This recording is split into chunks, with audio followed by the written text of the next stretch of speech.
Bem, meninos, boa noite. Vamos estar dando aqui continuidade lá à nossa unidade. A gente vai finalizar a unidade 2 e já começar com a unidade 3. A gente vai fazer aqui só uma recapitulação de onde havíamos parado, que nós estávamos falando sobre ativo não circulante. E naquela ocasião, eu lembro que eu estava dando um exemplo, a gente finalizou a aula falando sobre o soft, que até eu havia feito um comentário lá para a gente, que eu disse assim, o soft depende da situação dele, ele pode ser classificado como ativo intangível ou não, que depende da sua utilidade de algumas características. Aí eu pergunto, quem lembra quais as características do ativo não circulante? O que é que eu posso afirmar? Porque, assim, normalmente a gente diz que ativo intangível é aquele que eu não posso tocá-lo. Ele não tem massa corpórea. Normalmente se diz essa classificação. E a legislação, com as mudanças, que a Normas Brasileiras de Contabilidade mudou, e aí a gente vai estar entrando já nesse contexto, é que não é só essa característica, não é o fato dele ser imaterial. Normalmente a gente diz assim, ativo intangível é o que não tem massa corpórea, não obrigatoriamente. Que, como eu falei ainda há pouco, na aula passada, eu terminei falando justamente disso. Eu citei o exemplo do soft. Dependendo da situação dele, ou ele é ativo intangível, ou ele pode não ser ativo intangível. E aí eu disse assim, que o ativo intangível, ele tem algumas características. São 4. E aí eu pergunto para vocês, quem poderia me dizer quais seriam essas características do ativo intangível? Que situações, de fato, ele tem que ter para eu afirmar que efetivamente ele se classifica como ativo intangível?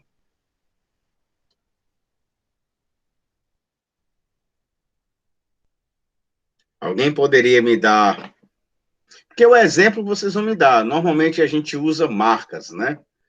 Marcas e patentes. Inclusive, a gente estava comentando isso, e eu falei também na aula passada da questão da franquia. Fiz até um comparativo. Nós fizemos análise da diferença entre representação e franquias. Juridicamente, elas são diferentes e contabilmente também o são, devido à responsabilidade na franquia ser maior do que uma representação. Só que aí é porque eu citei agora franquia e representação, porque as pessoas podem trabalhar com marcas, que é um ativo intangível, que foi o que eu perguntei. Mas o que é que caracteriza, fora a imaterialidade, quais as principais características do ativo intangível?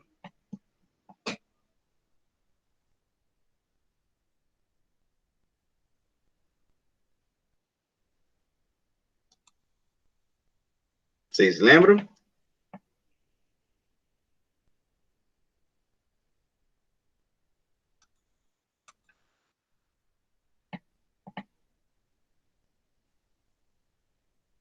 Uma delas é que ele possa ser vendido, né?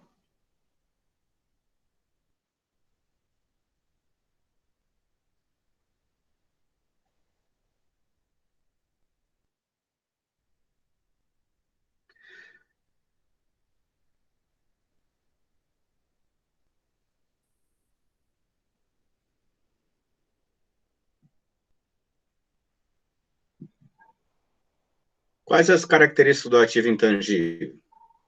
Conforme a norma, né? Conforme a nossa legislação, norma brasileira de contabilidade. O que dá o suporte? Eu falei para vocês que não é a imaterialidade. Ele tem algumas características. Vou pegar o último exemplo. eu falei assim, no último exemplo, se não me falha a memória, eu comentei que se eu tivesse um programa, um software que está instalado no carro A, por exemplo, se eu não me engano, foi esse exemplo que eu dei. Então, aquele carro ele tem um sistema digital e lá dentro tem um programa instalado. Né? O computador que a gente usualmente fala computador de bordo. Tem um programa lá instalado naquele carro A. Aí eu falei até assim, se não me falha a memória. Se eu conseguir tirar esse programa do carro A, como é que é tirar que eu estou falando? Fazer uma cópia.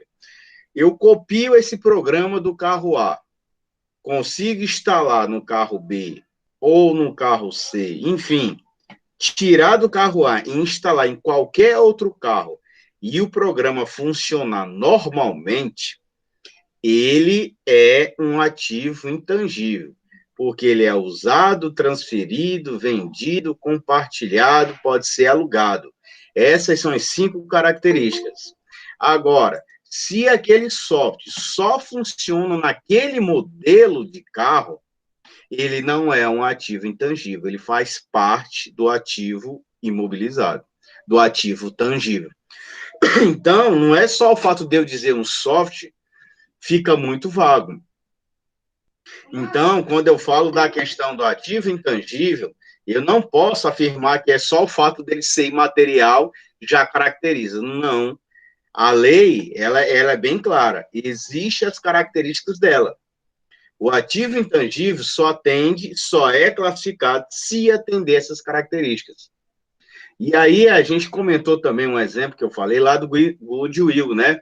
Que é o bom retorno. E aí a gente entra na questão só voltar aqui, eu terminei nesse exemplo. Que eu tenho Goodwill e tenho Badwill também. Então, na hora que eu vou pensar aqui o valor justo, e aí a gente já explicou o que era valor justo. E aí eu preciso saber desse goodwill em relação a isso aqui, ó, a questão de ganho proveniente de compra vantajosa. Eu tive um retorno maior do que o esperado, se for na tradução literal do goodwill, que é o retorno bom, né? Tudo bom, se a gente for na tradução literal. Mas para a contabilidade é o ganho proveniente de compra vantajosa. O inverso também, eu posso ter perda proveniente de uma compra. Então, eu tenho que ter uma preocupação, porque na hora de eu for fazer essa avaliação desse ativo, exemplo, marca, eu estou adquirindo uma marca. E aí, vamos pensar aqui uma situação. Pode existir alguma relação de mercado que possa desvalorizar uma marca? Sim. Quais os exemplos? Que situações pode ocorrer que desvalorizam uma marca no mercado, gente? Na opinião de vocês?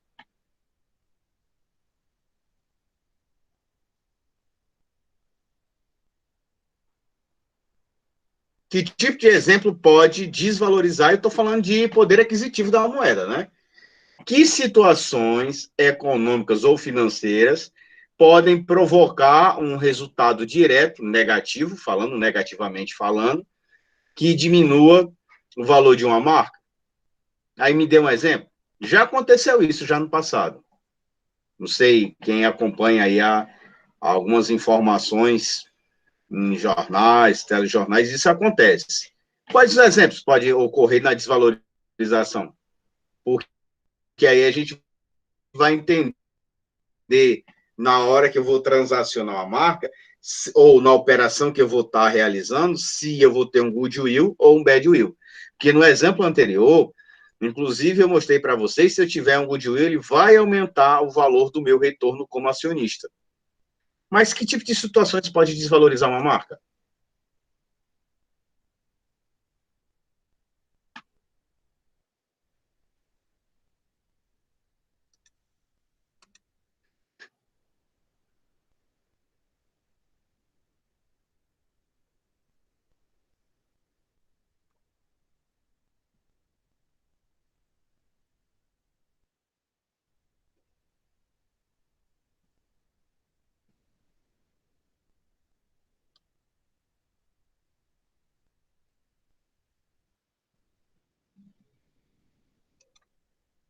Então, bora lá, né? Dando continuidade.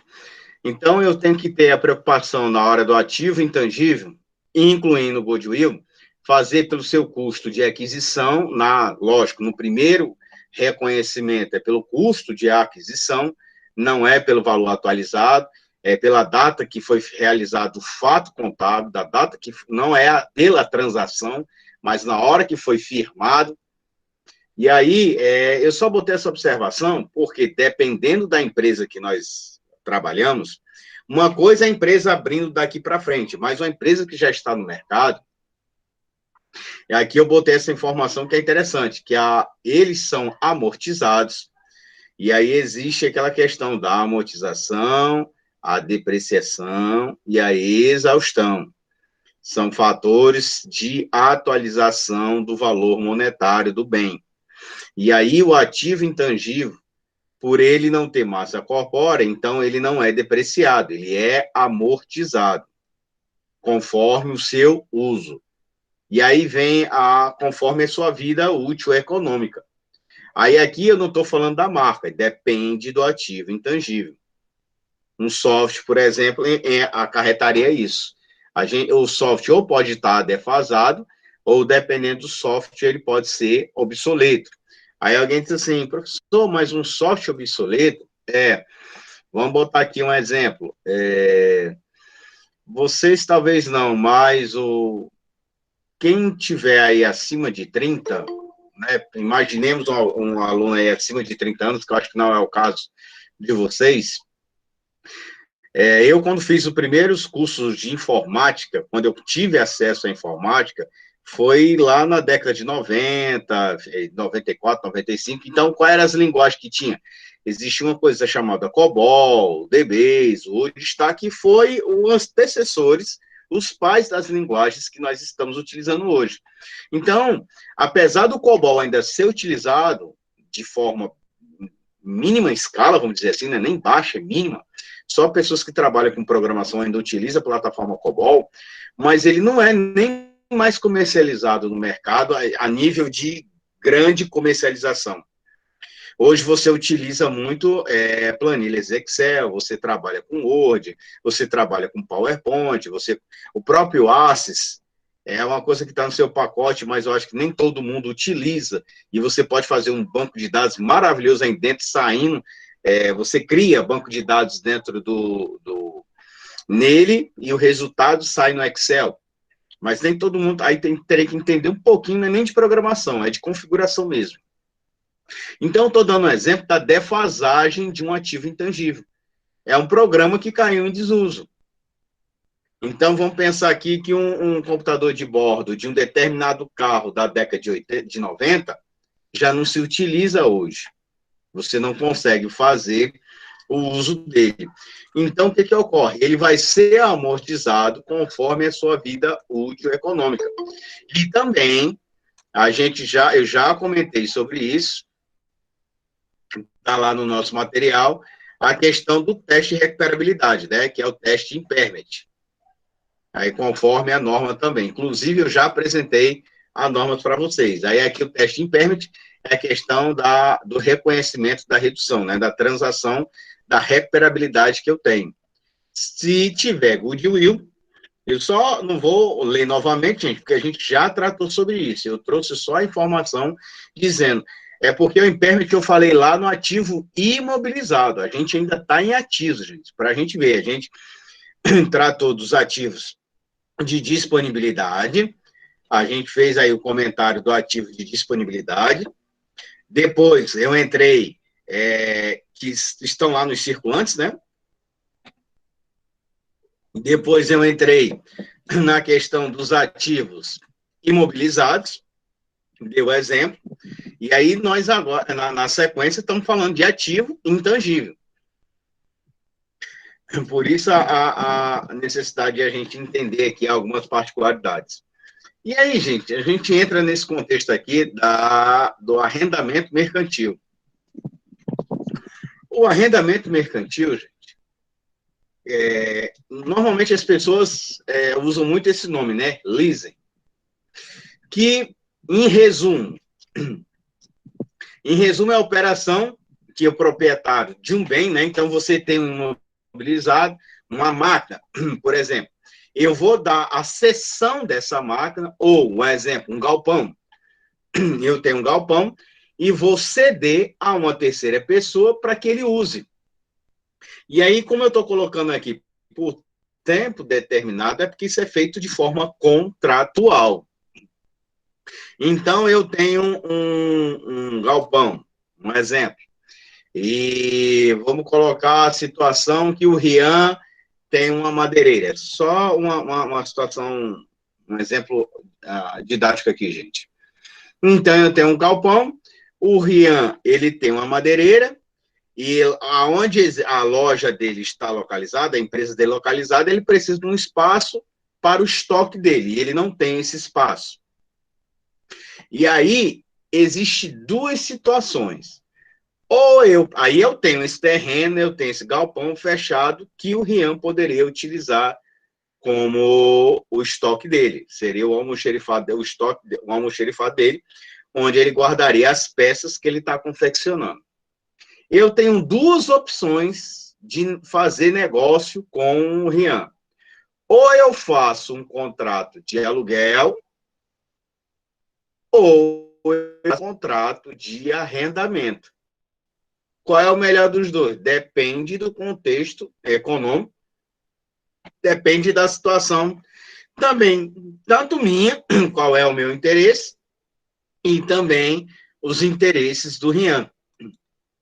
Então, ela entra por um bem determinado, recebendo por isso uma contraprestação. Normalmente é financeiro.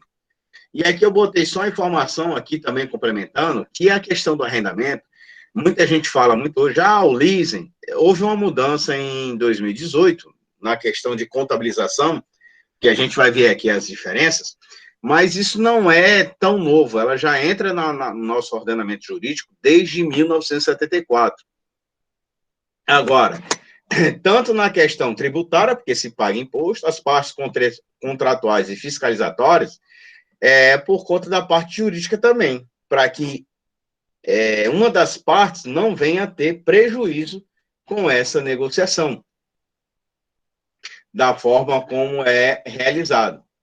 Então, o arrendamento mercantil, negócio jurídico realizado entre pessoas jurídicas, na qualidade de uma arrendadora, que é a pessoa física, aí sim, quem vai arrendar é a arrendadora e a arrendatária. São os dois sujeitos dessa transação. Que aí a gente diz que tem por objeto o arrendamento de bens adquiridos. Então, a arrendadora é quem está arrendando. No exemplo que eu dei ainda há pouco, eu sou arrendador e o Rian é o arrendatário, conforme especificação tanto da lei, mas aí assim, essa lei inicial, mas hoje se enquadra também das normas brasileiras de contabilidade. Então, existe a especificação conforme contrato. E qual é as especificações, gente? Aí a gente está se referindo à questão dos direitos e dos deveres. A gente tem que ter essa preocupação dos direitos e deveres, principalmente o Rian, para que ele não tenha prejuízo. E aí entra aqui uma situação. Eu falei aqui do arrendamento operacional, que é realizado entre eu e o Rian. Mas existe também esse arrendamento feito com o Banco Central ou com as instituições financeiras. É porque normalmente nas literaturas vem sempre cita o Banco Central, para a gente não fazer propaganda aqui de banco. As instituições financeiras bancárias, você também pode fazer um leasing financeiro, que também é do mesmo jeito, arrendador, arrendatário, é feito dentro desse contrato, eu posso ter benefícios junto ao banco e eu posso, ao final desse contrato, ter o direito de compra. Eu posso fazer um arrendamento, gente, eu vou botar aqui exemplo no Rian eu botei o exemplo do galpão, mas vamos imaginar, eu tenho uma empresa, uma indústria, mais especificamente, e preciso de máquinas de grande porte, máquinas de tecelagem, ou uma máquina. Vamos pensar um forno industrial. A minha empresa trabalha com massas e biscoitos. E aí eu preciso de uma máquina de grande porte, ou um complexo maquinário, enfim. E eu não tenho dinheiro para fazer a aquisição à vista. Eu também não quero financiar, e aí a gente vai ver depois mais com calma a diferença de financiamento para arrendamento. Porque no financiamento, vou botar aqui um exemplo mais fácil, né? Você vai financiar um carro. Só aqui para tirar aqui uma dúvida com vocês, né? Eu financio o carro, gente, ou uma moto. Se eu estou financiando um carro junto à instituição financeira, aí eu pergunto, de quem é o carro? Se eu estou fazendo financiamento de um veículo junto a uma instituição financeira bancária, se eu faço financiamento junto à instituição financeira bancária, de quem é esse veículo?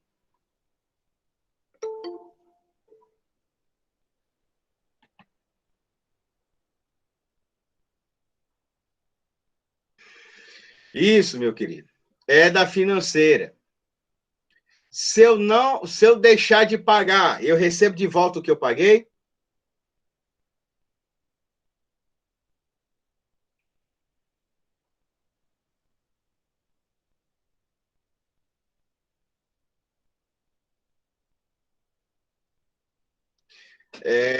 Alguém lembra lá em direito empresarial, uma situação assim, a diferença entre propriedade e posse?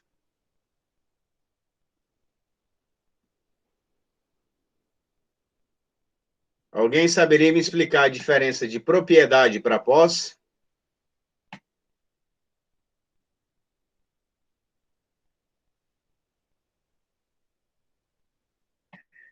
Rian, já que você respondeu, não sei se você vai saber essa. Se o carro é da financeira e eu tenho prejuízos fiscais com o carro, exemplo, não paguei o IPVA, não paguei o licenciamento, tem multa no carro, o carro é envolvido em acidente de trânsito. De quem é a responsabilidade de pagar esses ônus adquiridos pelo uso do veículo?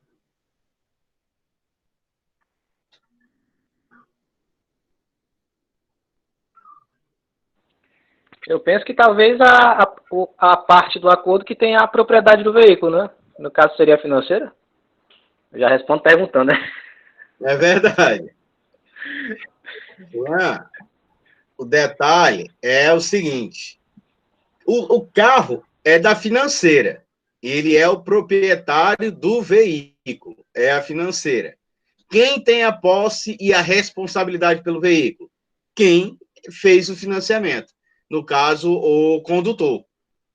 Então, se você olhar, quando você faz um financiamento, você tem a responsabilidade. Então, o que, que ocorre? No financiamento, você está pagando para o banco, o carro é do banco, mas você é total responsável pelo uso do carro. Todo e qualquer ônus que ocorrer pelo uso do carro, é você que vai arcar. Por que, que eu citei a situação de financiamento? Já no arrendamento, e outra, se você não pagar o financiamento, antes existia uma lei que foi revogada da seguinte forma: antigamente, eu sei porque eu já fiz trabalhos disso já. Vamos botar aqui um exemplo: você fazia um financiamento do carro em 60 vezes. E aí, você pagou 35 parcelas, 40 parcelas, existia uma lei que lhe dava o direito de negociar em juízo e você não perdia o carro.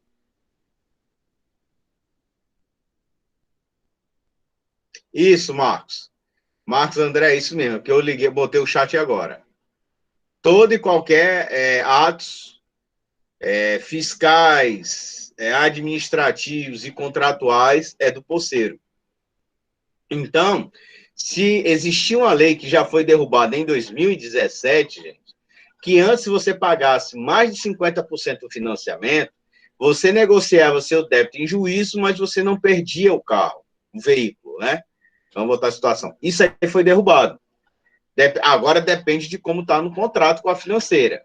Mesmo que você tenha atingido 80% do pagamento lá das prestações, a financeira pode tomar seu carro e botar leilão. E aí cobra de você a dívida em juízo. Por que eu estou citando essa parte de financiamento? É porque no arrendamento, gente, já é diferente. No exemplo que eu estava colocando lá para vocês, um arrendamento financeiro, eu chego à instituição financeira e vou fazer um arrendamento de máquina de grande porte. E aí o que ocorre? Eu quero otimizar o meu parque industrial, como eu falei para vocês. Eu quero otimizar o meu parque industrial e não disponho do dinheiro. Eu posso até dispor, mas às vezes não é vantajoso eu pegar e injetar um dinheiro próprio. A gente até já comentou isso em aula passada. Se eu tiver um dinheiro disponível, dependendo desse valor, desse recurso financeiro, é melhor eu aplicar esse valor para que ele renda, tenha algum tipo de rendimento, e aí eu chego ao banco e faço um arrendamento financeiro. Qual é a vantagem do arrendamento? É porque eu vou ter o direito de compra ao final do contrato. Eu posso estar só renovando esse contrato de arrendamento, diferente de um financiamento. Aí alguém vai dizer assim, professor, então qual é a vantagem do financiamento? Aí vai depender do tipo da empresa, do porte da empresa, aí depende do contexto em que a pessoa lá, o empresário, está se inserindo. E talvez não valha a pena o arrendamento. Pelo valor, depende das condições contratuais das instituições financeiras. Então, no arrendamento, eu posso ter a opção de compra ou não. Eu posso estar só renovando, diferente do financiamento. Do financiamento, ao final do contrato, o bem lá vai ser meu, obrigatoriamente. Se eu fiz um financiamento de 50 prestações, ao final da prestação de número 50, obrigatoriamente o ativo lá vai ser meu, meu que eu digo da empresa, né? A gente está se referindo aqui na questão empresa jurídica. Então, ao final de um financiamento, a empresa jurídica obrigatoriamente vai ter o bem. Pagou, ele só faz, se for o veículo, ele só faz a transferência para o nome dele, o financiamento. No arrendamento, depende do contrato. A gente vai mostrar, tem uns exemplos. Então, o que ocorre? O contrato, se eu não quiser que seja com opção de compra, não tem problema. Eu termino de pagar pelo uso 50 meses. Faço a renovação em outro ativo. E posso ficar só nessa transação de renovação do arrendamento. E ele é enquadrado lá como ativo imobilizado. Então, aqui o leasing operacional, né, financeiro operacional. A empresa arrendadora transfere apenas o direito de uso do arrendado por um determinado período que eu estou me referindo, é o contratual, né? É o contrato. Então, no arrendamento, eu não tenho a posse. Eu só tenho o direito de uso. No arrendamento, ou leasing, como eu coloquei aqui para vocês, eu só tenho o direito de usar. A posse e a propriedade é da instituição. Aqui, ao final do período, a arrendadora devolve o bem, lógico, a parte jurídica. Se no contrato que eu firmei não tem a opção de compra, se eu fiz um contrato de 30 meses, de 2 anos, 24 parcelas, o contrato foi utilizar a máquina. Vou botar aqui uma situação, um outro exemplo para ficar mais claro. Eu tenho uma empresa agropastoril. na contabilidade é assim, contabilidade agropastoreio, que popularmente a gente conhece como fazenda. E aí tem um período da colheita. Aí eu tenho aquela máquina que é a coletora. Só que aí eu não preciso ter a máquina um ano todo dentro da minha empresa, porque ela vai estar parada, ela vai depreciar, ela vai ter o desgaste, porque ela não está utilizando. Se a máquina utilizar combustível, aí tem a questão também, enfim, de todas as peças da máquina. Então, eu sou um pequeno agricultor, um exemplo, né, que a gente está dando. Então, não é viável ter aquela coletora lá parada, porque o meu período de safra, vamos imaginar, só acontece no mês de abril e maio. Então, não adianta eu ter uma coletora, gente, para ficar o ano todinho, se a minha colheita só é abril e maio. Então, o que é que eu faço? Eu arrendo. Eu vou arrendar a coletora. Por quanto tempo? Nesse exemplo aqui que eu dei, 2 meses. Terminou o uso da máquina, lógico, é lavrado um contrato, tem lá os direitos e obrigações das partes, arrendatória e arrendatária, e aí o que que ocorre? Vou lá, pego a máquina, uso. Terminou o contrato, eu vou lá e devolvo. Lógico que a máquina vai ser avaliada durante a entrega, no ato da entrega é feito um laudo técnico das especificações da máquina. No caso, o resumo do laudo tem que dizer que ela está em plena utilidade e 100% para uso. O laudo vai ter que dizer isso. Quando eu devolver a máquina, vai ser do mesmo jeito. Lógico que tem um desgaste do uso, mas aí vai conforme as cláusulas contratuais. O que é aceitável e o que é que não é. Então, é como eu estou falando, ao final do período, que é esse terceiro item aqui, eu estou falando, eu vou devolver o bem. Esse período, aí lógico, aqui eu acabei já falando, é determinado conforme a assinatura do contrato. E o bem faz parte do patrimônio da arrendadora. E aí eu tenho uma conta, gente, lá no ativo, não circulante. Leasing, normalmente tem arrendamento mercantil. E o nome da máquina. Então eu tenho um grupo lá. Eu não tenho lá imobilizado. Exemplo, eu não tenho o grupo de contas veículos. Aí um exemplo, lá em veículos eu posso botar carro, caminhão, moto, jet ski, dependendo da empresa, só estou dando um exemplo. É veículos. Eu vou abrir também lá no imobilizado arrendamento mercantil. E lá eu vou classificar quais os bens estão na condição de arrendamento. Por que eu preciso dessa informação? Porque na hora que, se eu for uma parte interessada, que venha me relacionar com a empresa em termos de comprar ativo dela, vamos dizer, o David aqui, ele tem uma empresa e eu quero me tornar sócio porque é viável economicamente para mim. Exemplo, ele é uma madeireira, é uma empresa de médio porte, e eu preciso, no produto que eu utilizo, eu faço... É uma indústria que trabalha com metais, mas eu quero trabalhar também com outras condições que utilize madeira, ou fazer móveis para mim, ou eu entrar numa outra linha de mercado que eu precise utilizar madeiras. Hoje eu trabalho com fornecedores, então eu compro de fornecedor a matéria-prima para aplicar no meu negócio na área de metais, de metal pesado, portão, sei lá. Estou dando aqui só um exemplo, gente. Ao invés de eu trabalhar com fornecedor, talvez fosse mais vantajoso eu ser da empresa do Félix. Porque ao invés de eu comprar de fora, eu estou comprando. Aí já entra naquele contexto que a gente vai ver aqui com calma, na questão da formação do grupo empresarial. Então, em vez do o David me vender, ele pode me fazer repasses, que contabilmente isso é válido. E aí, é só uma situação que eu estou falando aqui para vocês. Então, a questão é se eu vou fazer esse investimento na empresa do David, eu vou olhar para o patrimônio dele. Aí eu quero saber, será que ele tem muitos bens arrendados? O campo fabril dele, né, o parque fabril dele, tem alguma coisa própria ou são muitos contratos?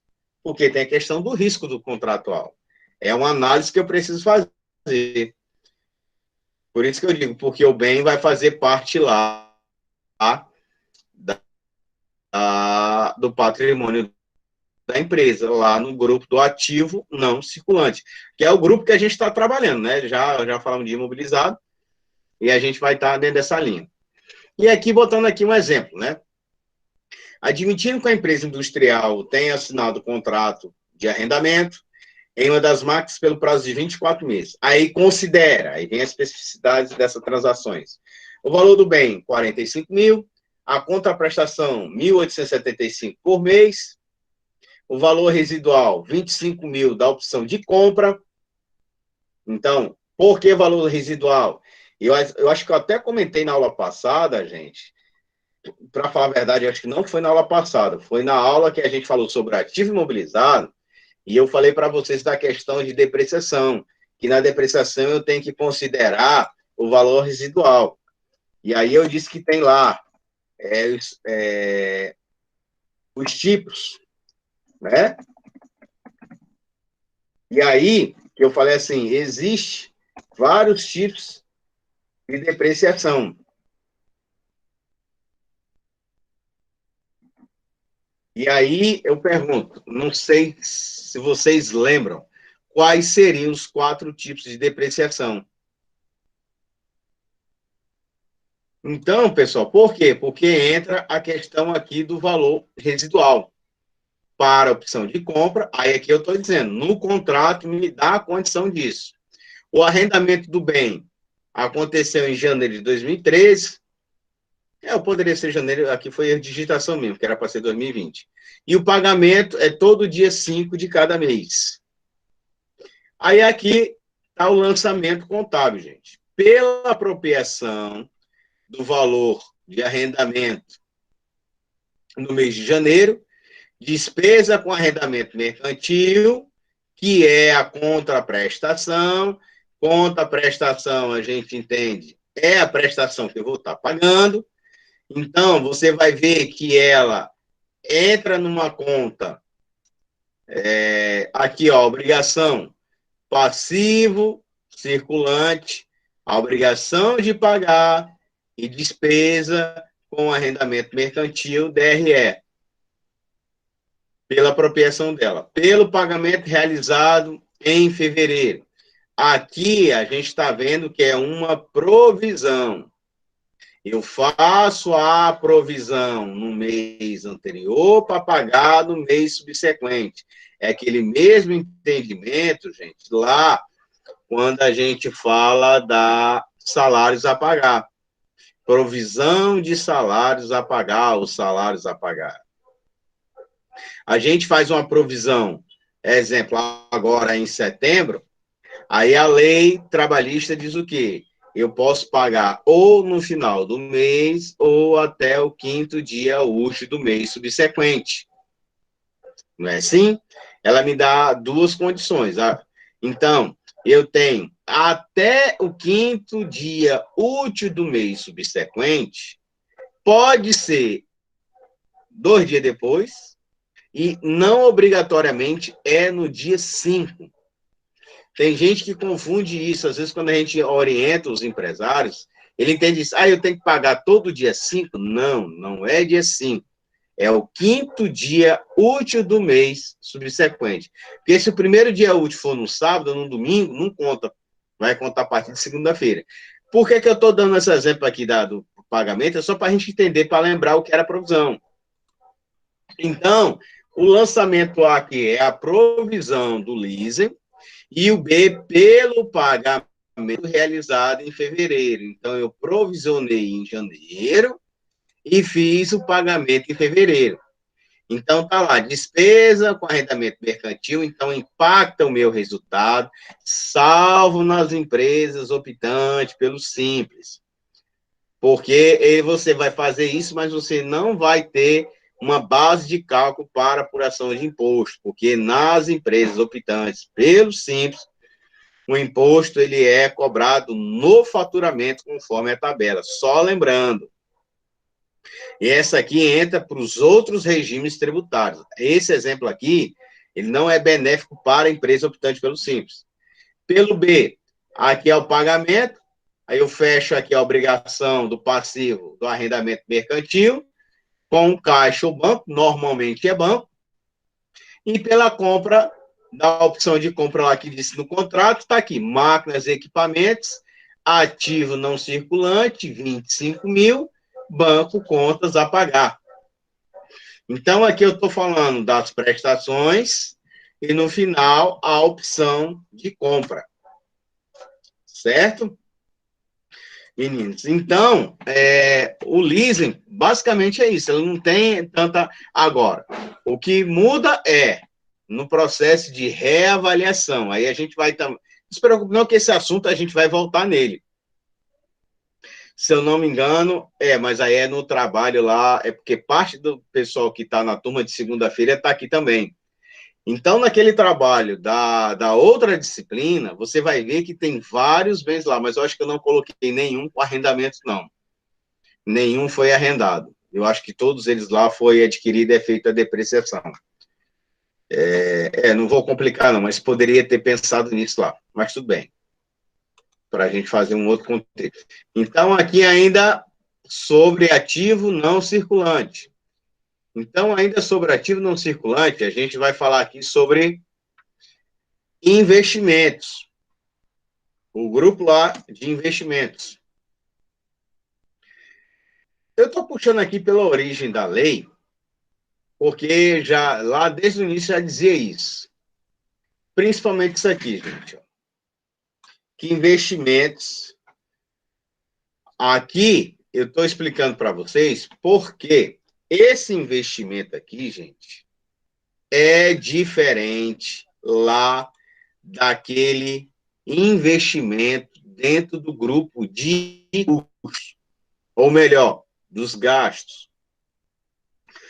Eu acho que eu já tinha comentado também, na disciplina de contabilidade de custos e análise de custos, a gente sempre diz assim, existe a classe, os gastos são classificados em 5 elementos.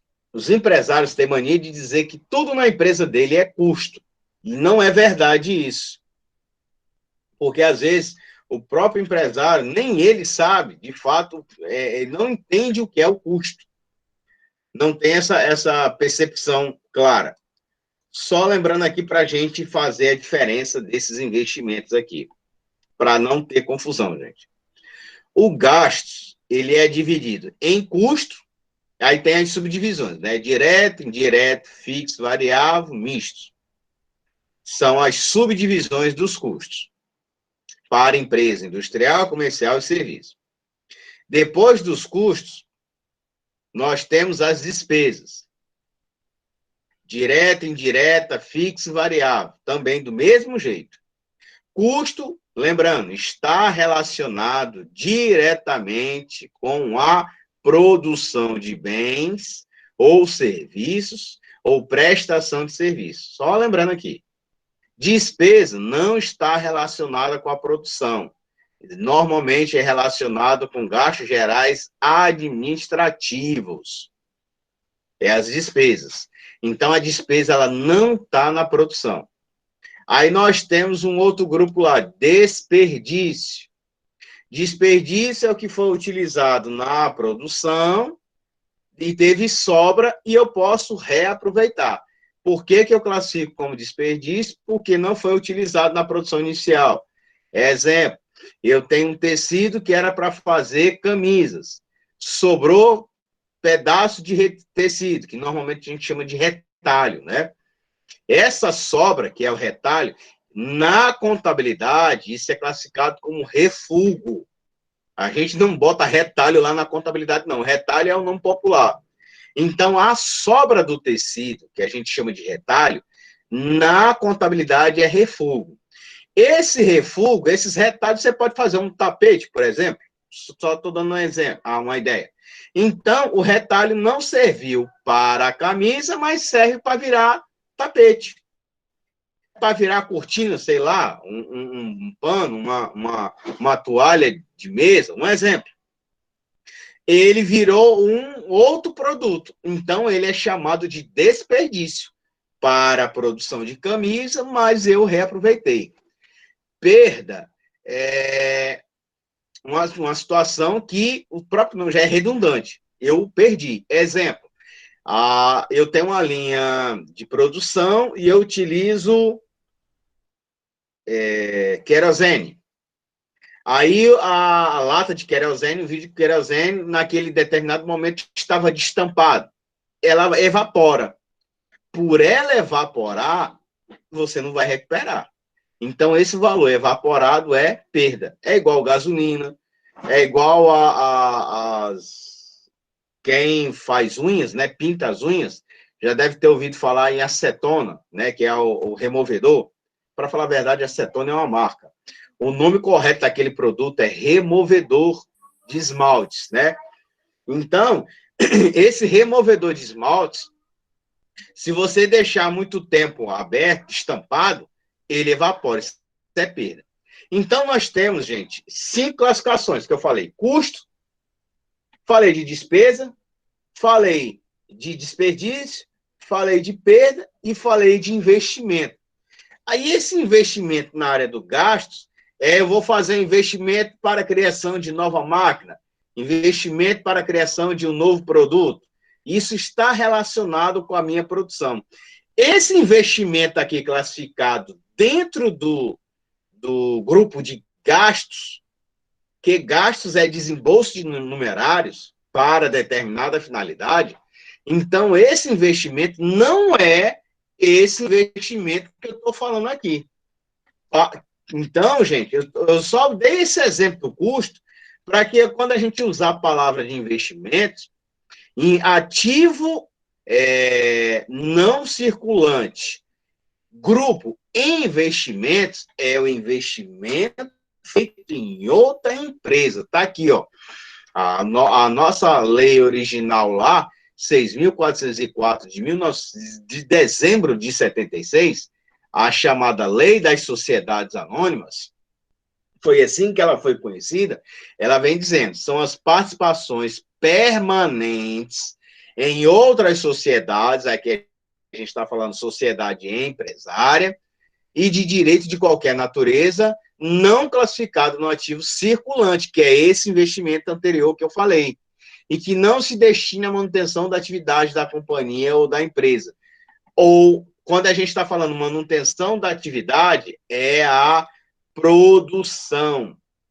Então, eu dei esse exemplo só para explicar aqui a diferença do investimento do ativo circulante, que está relacionado diretamente com a minha atividade empresarial, a minha atividade empresarial, a gente faz menção lá à disciplina do direito empresarial, e aí é aquela situação que está relacionada com a atividade fim da minha empresa. Então, eu tenho dois entendimentos de investimentos. Um classificado no ativo circulante, e esse grupo do ativo não circulante é eu ser sócio. Quando eu estou falando de participação, é ser sócio ou ser acionista lá da empresa. Então, tá aqui. Tanto que vai ter a avaliação. Eu não vou ler tudo isso não, pessoal. Eu vou estar... Esse material já está lá do jeito que está aqui. Então, ele é avaliado, esses investimentos, gente, da seguinte forma. Se eu estou investindo em ações, esse investimento que eu fiz, ele é avaliado pelo mercado. A Bolsa de Valores faz essa avaliação. Então, se eu fiz aplicação em ações, gente, a Bolsa já faz, o próprio mercado faz essa avaliação. Agora, se eu faço um investimento numa empresa de cotas, aí o nome já está dizendo, se é cotas, ela não tem o seu capital negociado em bolsas, aí a avaliação eu tenho que fazer, a gente vai ver na sequência os métodos de avaliação ativos. Então, eu tenho que fazer uma avaliação dos ativos conforme as demonstrações contábeis, aí já não é o mercado. E esses investimentos podem ser permanentes, eu quero ganhar dinheiro com ele, então eu quero ser um sócio, porque a empresa ganhando, eu ganho também. A história do 50-50, né, que os americanos adoram muito isso. A ideia do 50-50, você ganha e eu ganho. É a história do ganha-ganha que a gente diz aqui. Então, não é um investimento que um ganha e o outro tem prejuízo. Ou eu faço investimento temporário, e aqui eu estou falando de títulos com vencimento superior ao seguinte, então, é por tempo determinados. Aí, um exemplo, ou que eu tenho interesse para incentivos fiscais, ou participações em fundo de investimentos. Então, o nome já está dizendo, temporário, eu não vou passar, e é muito tempo. Eu vou ficar lá enquanto eu tiver benefícios. Ou benefícios que possa me gerar benefícios fiscais, ou um fundo de investimento com um prazo determinado. Aí tem que analisar se é pré-fixado ou pós-fixado. Hoje, se a gente for pensar em análise financeira, hoje está complicado por conta do desarranjo econômico que estamos vivenciando. Mas na economia mais estável, tirando a condição aí de que estamos vivenciando, às vezes é vantajoso. Quando se aplica em dólar, quem aplicou em dólar no ano passado, esse ano, se foi pós-fixado, ele está ganhando dinheiro, porque o dólar está acima de R$ 5. Quem aplica em euro, estou dando só exemplo, gente. A gente está falando de empresas que estão fazendo esse investimento em termos de outras empresas. Então, aqui, por que as empresas adquirem participações societárias em outras? Ou é por diversificação, gente, em termos de fugir do seu objeto social. Eu tenho uma empresa de alimentos e quero investir na empresa têxtil, na empresa de combustível, na empresa de telecomunicações, na empresa de tecnologia da informação. Não é o TI, aquele setor de TI. Quando a gente fala tecnologia da informação, é a que trabalha em redes, trabalha em nuvens. Né? A gente fala muito. Hoje, uma palavra, até eu brinco com vocês, que as pessoas adoram as palavras em inglês, né? E uma leva que veio para cá e fala muito em analista de BI, né? Analytics, BI Analytics. Sim, você entende de negócios inteligentes, negócios corporativos, linguagens corporativas. É aquela brincadeirinha que eu falo muito do compliance, né? Que as pessoas dizem muito isso. Ou ser coach. Então, são linguagens que, para falar a verdade, às vezes nem são criadas, elas são readaptadas. Já existia no mercado e se readapta. E por que nós precisamos saber disso, gente? Porque, considerando ou eu, o contador de uma grande empresa, um gerente de contabilidade, um diretor de contabilidade, ou trabalho lá na auditoria interna de uma empresa que tem que entender de controles internos com cunho contábil. Por isso que, não obrigatoriamente, mas normalmente, as empresas têm como auditor interno pessoas com formações na área de contabilidade. Porque se ela tem auditoria interna, porque obrigatoriamente ela vai ter uma auditoria externa e essencialmente contabilidade analisando aspecto, principalmente contábil, mas com impacto econômico e financeiro. Por isso que nós estudamos muitos indicadores. E aí, vale a pena? Agora vamos fazer um outro recorte. Eu, enquanto diretor contábil de um grupo empresarial, e esse grupo quer expandir os seus horizontes. E chega para mim e diz assim, vale a pena investir em determinado segmento? Não pelo mercado, mas pela minha estrutura. Eu preciso dessa informação. Então, preciso entender, gente, é a proposta desse grupo do ativo não circulante investimento.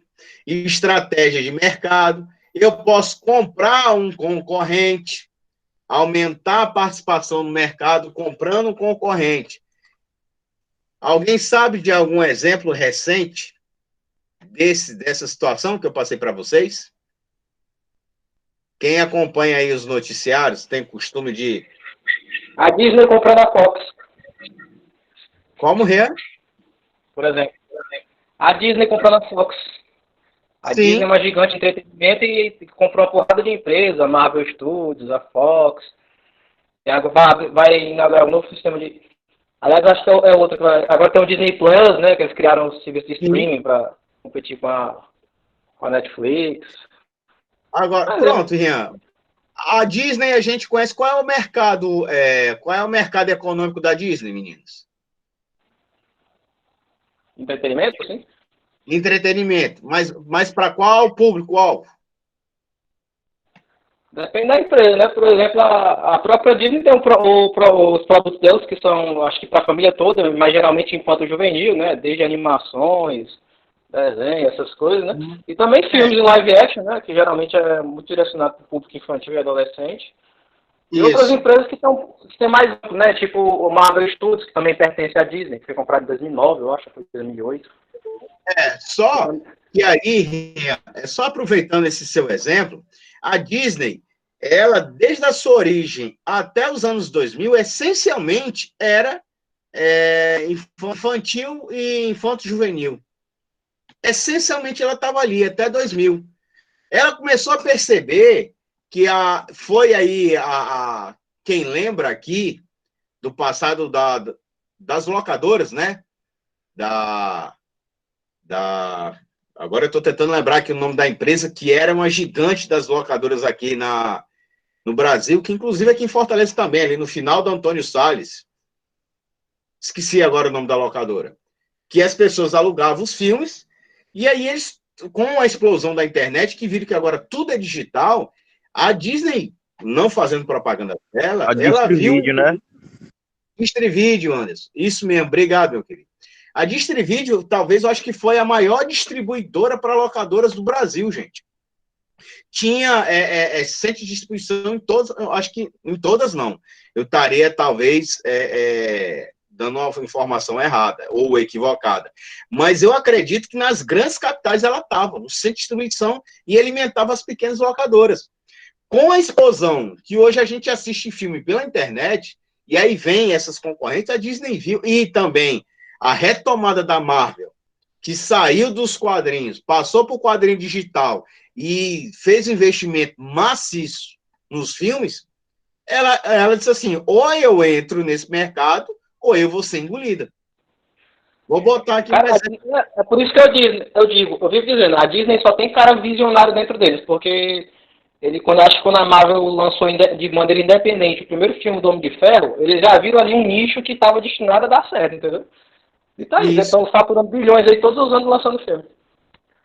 E o detalhe, a gente pensa que não, mas só por curiosidade, quem daqui, de vocês que estão aqui assistindo a aula, quem não assistiu nenhum, assim, dos filmes que teve aí da Marvel, quem disse assim, professor, todos que teve eu não assisti nenhum.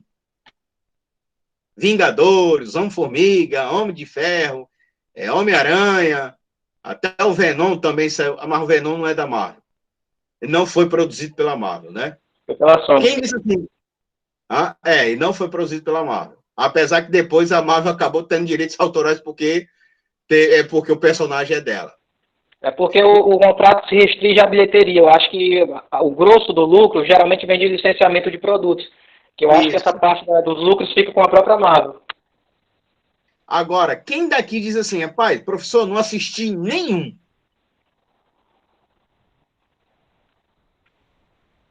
Então, pelo menos um filme dessa sequência alguém assistiu, né? O que eu estou querendo dizer com isso, gente? É porque eles perceberam que não atinge só criança, não, gente. Quem era da época aí dos quadrinhos, quem chegou a ter essa oportunidade de ler, inclusive os quadrinhos hoje estão bem mais caros, mas, enfim, o que eu estou querendo chegar é que é um ativo de investimento. Um outro exemplo, bem mais próximo aqui da gente, nós temos aí uma empresa aqui de massas e biscoitos aqui do estado do Ceará, que comprou uma outra fábrica, que era concorrente direto do Rio de Janeiro. Eu vou falar aqui o exemplo, porque isso aí já está nas redes sociais desde 2017.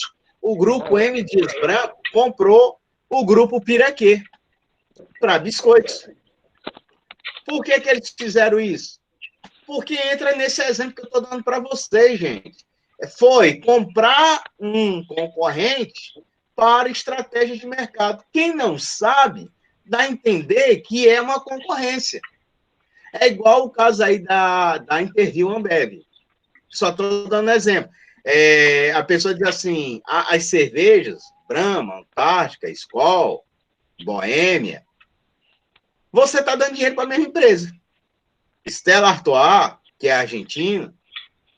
Então, o cara vai comprando concorrência, mas para estratégia.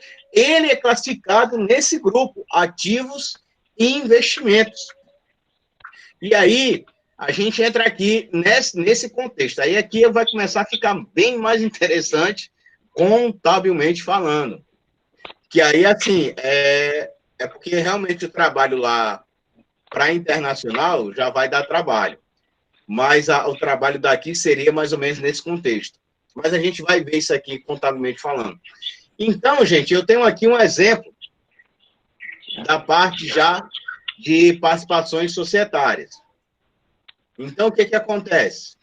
Aqui na parte das participações societárias, o que é que entra aqui dentro dessa situação?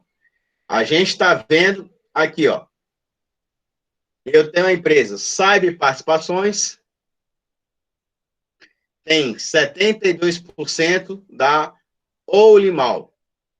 E essas duas empresas, Cyber Participações e a Candarpa, são as sócias dessa Olimal.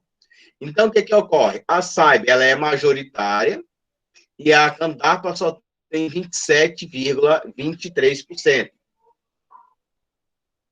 dentro dessa empresa. O Atlanta, ele é 100% da Autostrust, então não tem nenhum participante aqui dentro. Não tem sócio aqui dentro. Uma empresa é 100% dona da outra. Aí a pessoa, alguém vai dizer assim, professor, mas aí muda CNPJ? Não. A empresa continua do jeito que está aí. Eu só sou detentor de todas as ações da outra empresa. Eu não preciso fechar a empresa. Eu fiz uma incorporação, mas eu não tirei a identidade da empresa. Isso aí é que entra como estratégia de mercado. Eu comprei a empresa sem precisar mudar a identidade mercadológica dela. Que é esses exemplos aqui que eu estou dando para vocês. Aí, olha aqui. Essa empresa aqui, ou essa, aí tem um detalhe. Essas duas vão ser sócias nessas duas aqui de baixo. Até aí, meninos, está dando para entender o exemplo que eu estou dando? É como se eu vou quebrar aqui assim, ó.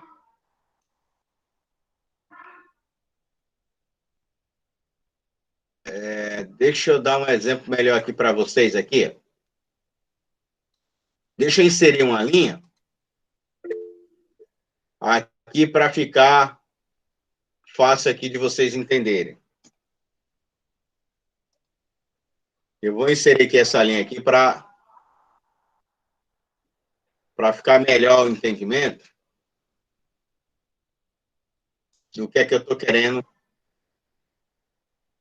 mostrar aqui para vocês.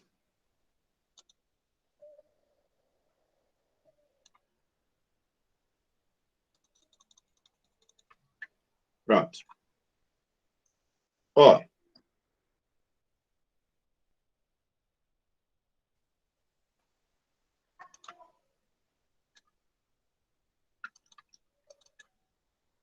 Só mostrar aqui para vocês entenderem aqui bem melhor. Eu tenho a Cyber Participações, Eu tenho a Sabe Participações e a Candarpa. Elas são sócias aqui dentro dessa empresa. Sabe Participações e Candarpa, ela é a majoritária, então não tem sócio aqui dentro. Essas duas empresas são donas da Rolimal. Então, Sabe Participações e a Candarpa. Elas estão aqui, 77% e 23%. Nesse outro caso aqui, a Atlantic Group, que aqui é sócia 100%, como não tem outra, eu não preciso botar aqui, pessoal, a participação, porque não tem uma segunda aqui. Então, se só tem ela, eu já entendo que ela, a Atlantic Group, ela é 100% dona da Outtrade Brasil. Então, tá aqui. Aí, eu tenho aqui um segundo bloco.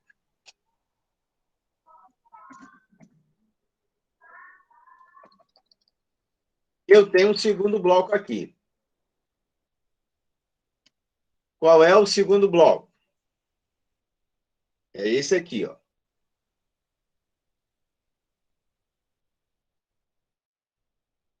A Rolimal e a Outtrade Brasil, essas duas são sócias. Ó, essa, olha aqui a linhazinha escura, ó. Essa aqui, elas são sócias nessas duas. Essa aqui, Rolimal, vocês estão vendo que tem uma linha contínua e uma linha pontilhada. Qual é a diferença aqui, ó? Essa linha pontilhada, gente, para vocês entenderem, a Rolimal tem 50% mais uma ação da AB Concessões. Rolimal tem 50% mais uma ação da AB Concessões. Ela aqui é a majoritária aqui, porque para ser majoritária tem que ter 50% mais uma ação.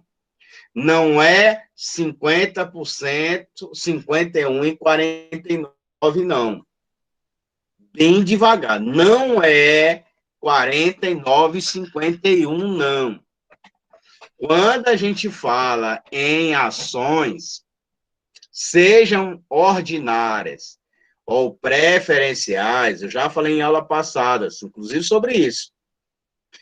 Ações preferenciais ou ordinárias, eu sou majoritário se eu tiver 50% mais uma. Então, a Rolimal é sim, majoritária aqui, ó, na AB Concessões, que é essa linha pontilhada. Já a Outtrade já é a majoritária aqui. Ambas, por isso que tá 50 mais 1, 50 menos 1.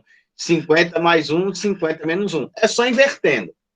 Então, essas duas, gente, são sócias, a Rolimal, Outtrade Brasil, são sócios aqui na AB Concessões. Aí, vamos puxar para cá. A AB Concessões tem a AB Participações. AB Concessões, ela é sócia 100% na Colinas, 100% da Nascente das Gerais e 100% da Triângulo do Sol. E já essa AB Participações, ela tem 50% de rodovias do Tietê.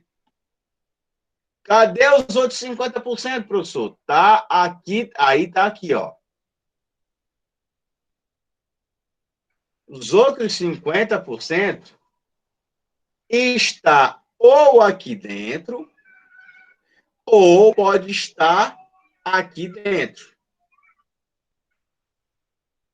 Vocês estão conseguindo entender? Eu não botei aqui porque é justamente Ou os 50% é aqui dentro mesmo da rodovia Tietê, o antigo dono vendeu metade, ele continuou aqui e vendeu metade da sua empresa para cá, para a EIB Participações. Existia o antigo dono que vendeu para a EIB Participações 50%.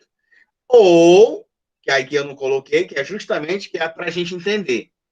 Ou os 50% daqui, por isso que eu botei essa linha pontilhada aqui em volta. Pode ser também que ela esteja aqui. No exemplo que eu dei, por estar aqui, eu posso entender que esteja na EIB Concessões.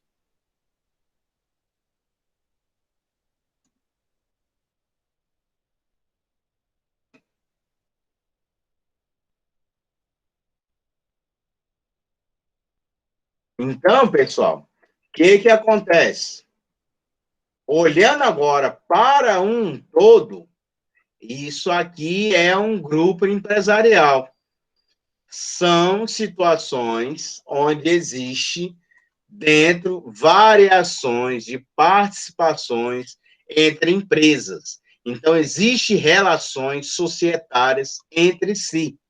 Aqui eu posso dizer que é um grupo empresarial. E eu poderia até botar que a Candarpa pode ter participação aqui na Atlântica Grupo. A Atlântica Grupo pode ter participação também aqui embaixo. Eu ainda poderia complicar ainda mais essa distribuição. Como? Assim, ó, eu posso pegar esse daqui e ter participação, exemplo aqui, só para a gente entender aqui uma situação.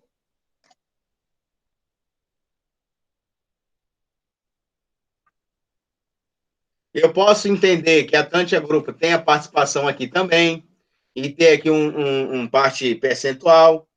Eu posso fazer uma outra participação aqui, ó, da Atlântica Grupo para cá. Então, gente, a gente começa a perceber aqui que a contabilidade começa a fazer algumas variações. Por que algumas variações? Eu posso fazer outras combinações de negócios aqui dentro que vale a pena. Eu posso também pegar outra circunstância aqui, ó.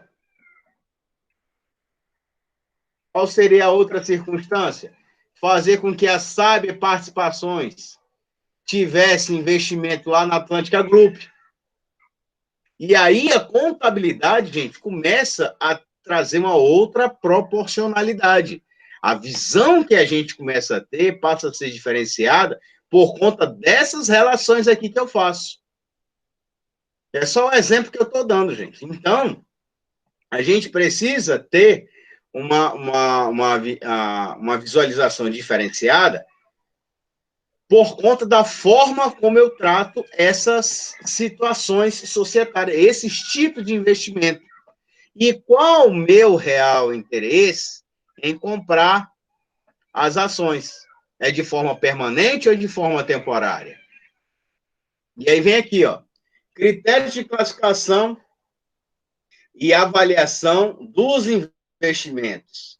Então, não é só o comprar por comprar.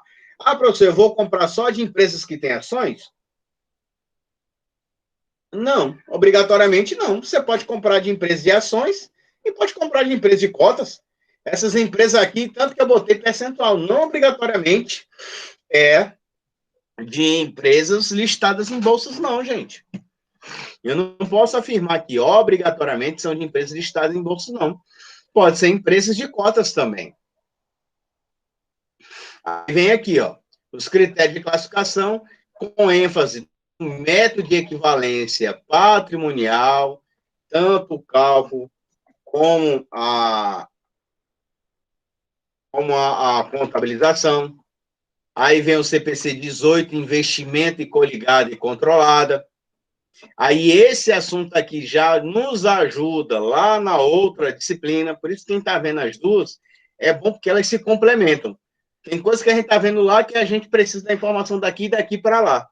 Então, eu tenho essa questão que eu preciso da norma brasileira de contabilidade, investimento em coligada e controlada, e a gente vai entender a diferença de cada uma delas.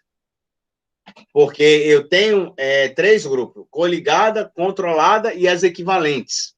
Mas equivalente, aí eu não faço essa avaliação por conta da participação. Então, pronunciamento, que é aqui as alterações que foi realizada nela, a participação societária nas aplicações de recursos vai determinar que no caso, nós temos 2 situações, né? A investidora e a investida. A investidora é aquela que vai adquirir aquilo que eu já falei, acabou repetindo, né? Eu falei aqui no slide anterior. Ou vai adquirir as ações, ou vai adquirir as cotas, gente. Aí as ações, empresas que estejam listadas em bolsa de valores, de capital aberto ou capital fechado, porque são empresas SAs, e tem as empresas de cotas, que são as sociedades de grande porte, as de médio porte e as empresas em micro, né? Aí a gente não vai falar de empresas unipessoais. Aí vem garantir atividade complementar, o investimento pode ser só para auferir lucros. Meu interesse não é estar participando diretamente, mas o meu interesse real é só no resultado. Ou, no exemplo que eu estava dando lá do Félix, que eu lembrei lá da matéria, lembra que eu disse que eu tinha uma metalúrgica e determinados produtos que eu comercializo, eu preciso de madeiras. Aí eu dei lá o exemplo que ele é uma madeireira. Então, eu preciso da matéria-prima, ou de tecnologia, ou de serviço, aumentar a participação, manter cliente estratégico, porque eu posso ter um aporte diferenciado, eu posso ter barganha no mercado, porque eu entro com uma outra estrutura de capital. Haja vista, se a partir do momento que eu invisto numa empresa, vou botar aqui um exemplo.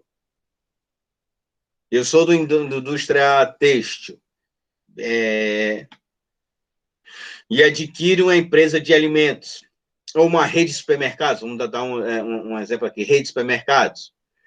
Por eu ser investidor, eu posso ajudar a ampliar essa rede de supermercados. Então, a investidora, ela tem, de certa forma, uma relação, não é só de lucros, mas ela entra numa relação de instrumentos financeiros. Por isso que ela é classificada aqui, eu botei essa informação aqui embaixo.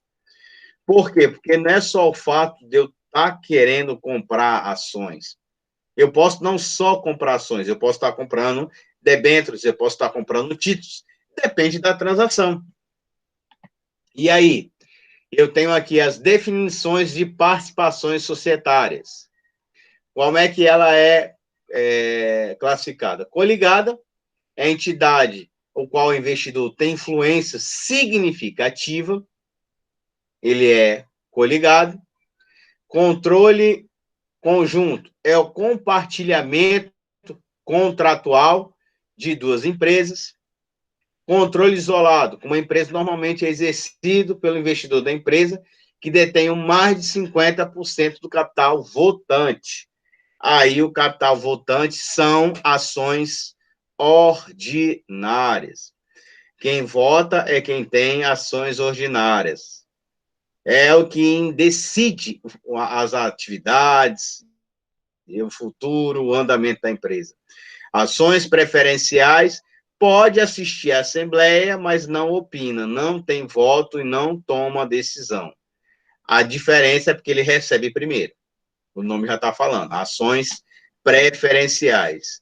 Ele tem preferência na distribuição dos lucros. Então, ele é que vai receber primeiro.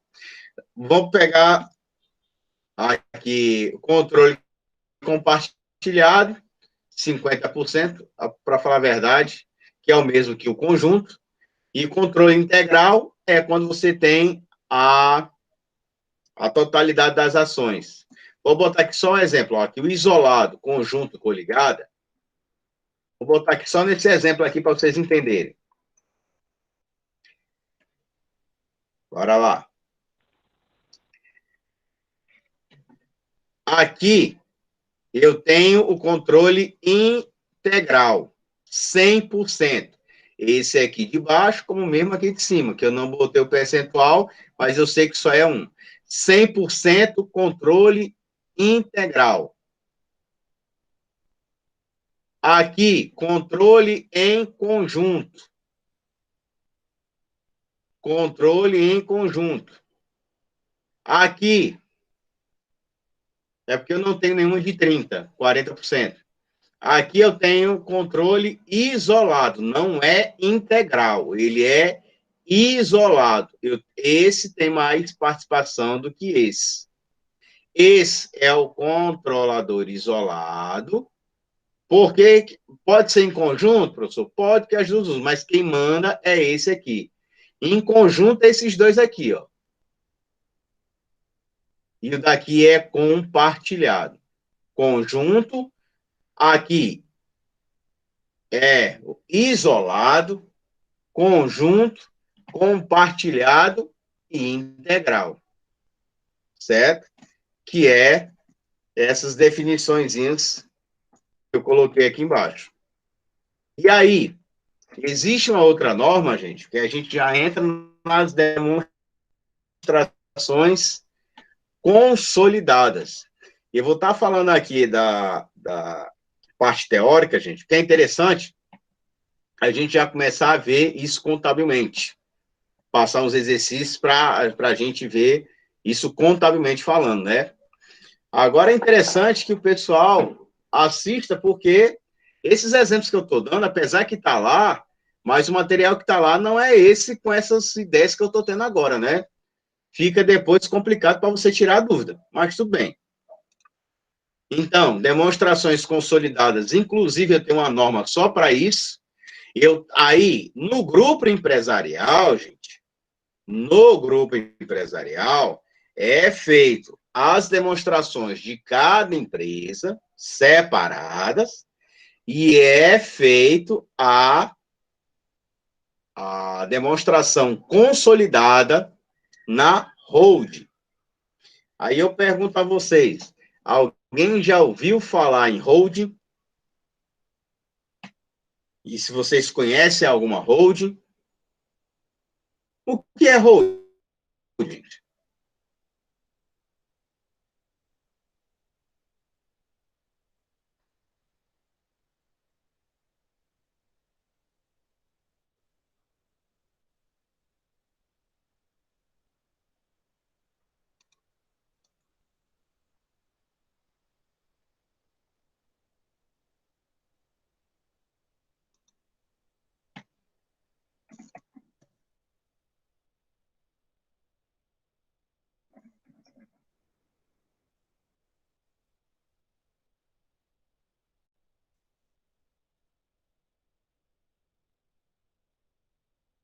O que é hold, meninos?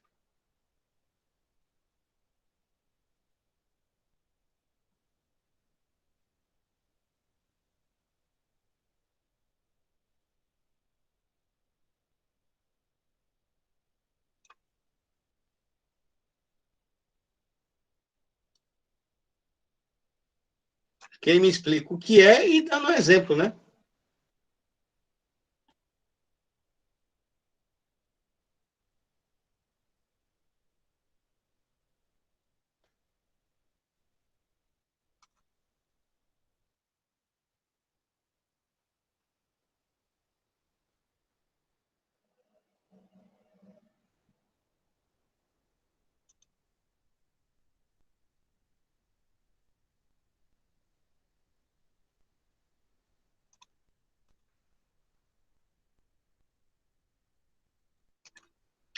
Então, gente, tá lá, a hold normalmente aquela que representa o grupo empresarial. E aí eu tenho empreendimento controlado em conjunto, joint venture, que é um acordo entre as partes de empresas que detêm o controle em conjunto, lógico, conforme esse acordo, e os direitos do ativo líquido de uma empresa. Duas ou três empresas se juntam para desenvolver um projeto em outra empresa ou criar uma nova empresa.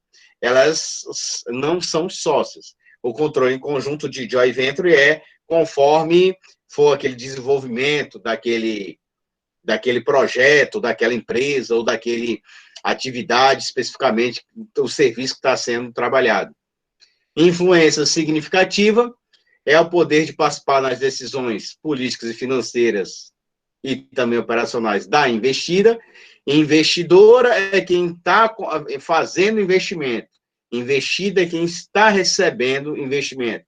Aí, investidor em conjunto, que é aquele que tem o controle sobre esse empreendimento, isso aí é eleito entre as empresas, e o negócio em conjunto, do qual uma das partes tem o controle de uma determinada situação. E aí, gente, falando aqui sobre participações societárias, a gente vai estar dando continuidade aí. A gente encerra aqui por aqui, dá uma pausa, né, para falar a verdade, por aqui, e aí a gente vai continuar com esse assunto a partir desse tópicozinho. E aí a gente só aqui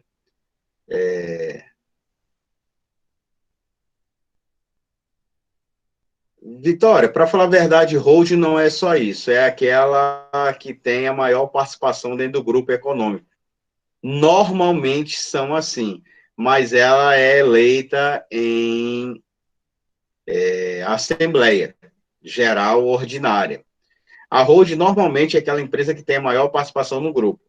Naquele exemplo que eu coloquei na lâmina lá, é aquela que tinha 72%, era a primeira empresa que tinha 72%. Então, isso, Tainá, que é a sociedade gestora da matriz de participações dentro do grupo. Então, é a que tem a maior participação, que é a majoritária, por isso que a gente chama de hold, certo?